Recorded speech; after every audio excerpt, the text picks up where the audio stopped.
Last week I did a live stream with the Tofu Goddess. We talked about how environmentalism, animal rights, and human rights are interconnected. And if you're a new subscriber here, welcome. But if you're not familiar with the Tofu Goddess, you should definitely subscribe. There was one question in the beginning of the stream about roadkill that I tried to answer in a very roundabout way, but then got sidetracked and didn't actually end up making my point. I addressed this in a comment on her video, but since then I've been pondering it a bit more, and I had a lot to say, so I figured I'd dedicate an entire video to clarifying my position on freeganism, I guess. The reason I brought up secondhand leather is because I feel like purchasing secondhand leather is akin to eating roadkill. I don't see anything morally wrong with either because there's no direct victim. I would classify any action that doesn't fuel the demand for animal products as a personal choice. My mic cut out here, but what I was saying is that the reason I'm not interested in eating roadkill is not because I find it unethical, but just because I find it very unappetizing, not to mention hazardous. Like, you'd really be taking a risk eating animal flesh from the side of the road, even if you were to cook it. No, thank you. Freeganism is this concept or movement where people are striving to reduce their environmental footprint by dumpster diving for food. If you were to break it down philosophically, eating animal products from a dumpster is the same concept as eating roadkill, because in both instances you're consuming animal products, but you're not supporting it, you're not contributing to the demand. But I do think there's a slightly different social context between those two things.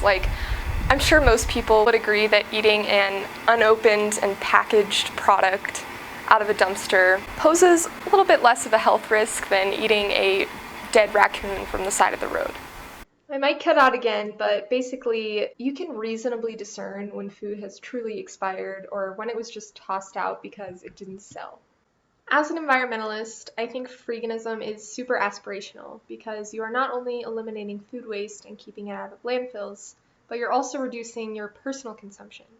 And all consumption has some sort of environmental footprint, even if you're buying package-free organic whole foods. While I think freeganism is morally virtuous, I don't really see it as a moral obligation. I think it would be a little extreme and infeasible for everyone to adopt this lifestyle. I have gone dumpster diving before, and I was able to salvage some packaged instant oatmeal, a bunch of tortillas, an aloe vera plant, a waffle maker that still was perfectly functional, and I think a couple of containers of coconut water. I remember there were a few products that had animal ingredients in them that I passed up. Personally, I'm uninterested in eating these foods, even though they would have otherwise been wasted, because I just don't want that shit in my body. So I guess it is kind of a purity thing for me. Logically, I don't see it as immoral for someone to eat protein bars that contain whey out of a dumpster. And I would even say that it's better to do that than to go to the store and buy a brand new box of vegan protein bars. But again, I don't see it as a moral obligation to do that. Leanna makes a point in her video about freeganism that good people do not eat corpses. And presumably, good people do not wear animal skins.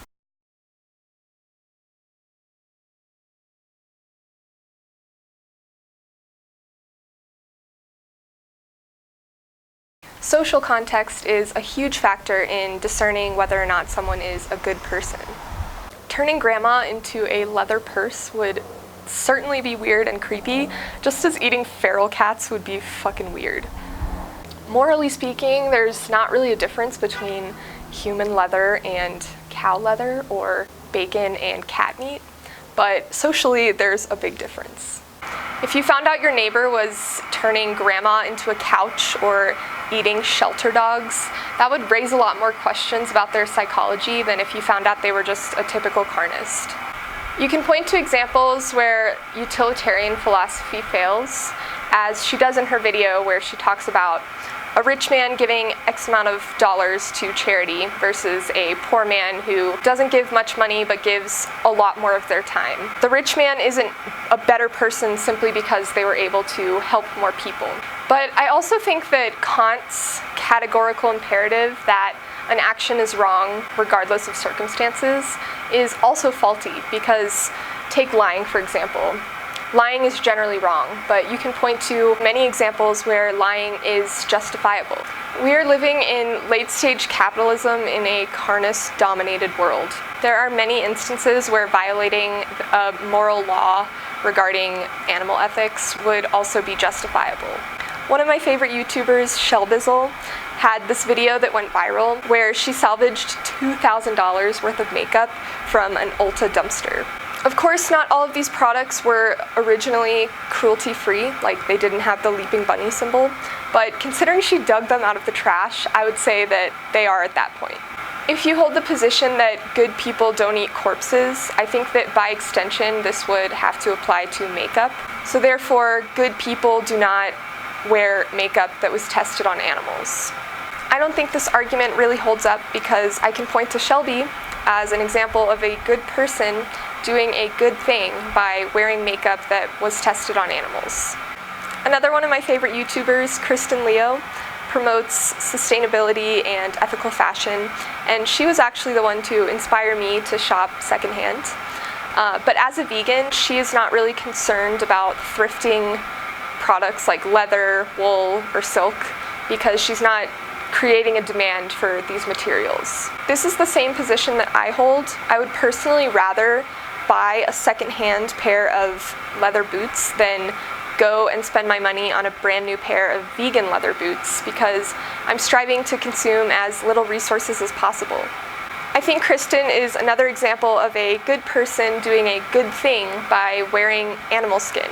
Or you could argue that these are both examples of good people doing bad things, but for good reasons. Just as lying is a generally bad thing to do, sometimes there are good reasons to lie. Leanna also says in her video that there's more to veganism than the boycott, and I would agree. I think the boycott alone is not what will bring about social change. Education and bold activism and lobbying the government, spreading this message on social media, that is really what has propelled veganism into the mainstream, alongside, more options being made available because of the forces of supply and demand. So I recognize that simply boycotting animal products is not all there is to it or all that needs to be done. But I don't think that in order to call yourself a vegan, you must be a person who never wears leather or consumes animal products in any capacity. I think that if a person's intention is to not support the demand for these products and to share this message with other people, then they're vegan as long as they're living in alignment with this intention. There's also the argument that other people make that by wearing secondhand leather, you are normalizing it in some way. But I don't think this holds up because it's pretty difficult to distinguish between high-quality vegan leather and the real thing. So you could argue that by wearing anything that resembles leather, you're promoting it or normalizing it. As long as you're not repping a brand like UGG, for example, I don't really see an ethical dilemma with wearing secondhand leather products or products that were derived from animal materials. And if you already own some brand name item or find one secondhand and you don't feel comfortable advertising that brand, you can always do what Carly Taylor did and just sew anti-fur patches over the brand logo. Genius. And look, if you are personally disgusted by the idea of wearing animal skin and want to support vegan brands, I totally get that. Like I said, I think it comes down to personal choice. I can understand why many vegans are emotionally disturbed by the idea of wearing secondhand leather because they see it as a symbol of injustice. I think perhaps I've just been emotionally hardened by social conditioning. Maybe this isn't the best analogy, but I kind of see it as how I feel about shaving my legs. I understand that shaving my legs and my armpits and everything is a sexist double standard. Why are women expected to be completely hairless in order to be seen as attractive? It doesn't make sense. And I think it's totally badass when women break this norm and go all natural. It does make me question my choices. Like, I probably should be like, fuck the patriarchy and stop shaving. Just like I probably should be horrified by my leather boots and throw them out. Because one could argue that shaving your legs is an example of internalized oppression. But at the end of the day, neither of my choices here are causing direct harm to anyone, so I don't really see changing my ways as a moral necessity. I hope this video provided some clarity. Let me know what you think in the comments, and go check out our live stream. That's also linked in the description box. Thank you so much for watching, and see you next week. Yo, how when me eat them, I wonder when me eat. When me tell them say me nah eat no fish, nah no meat now. How when me eat them, I wonder when me yam. When me tell them say that I'm a vegan, man. How when me eat them, I wonder when me eat. When me tell them say me nah eat no fish, nah no meat now.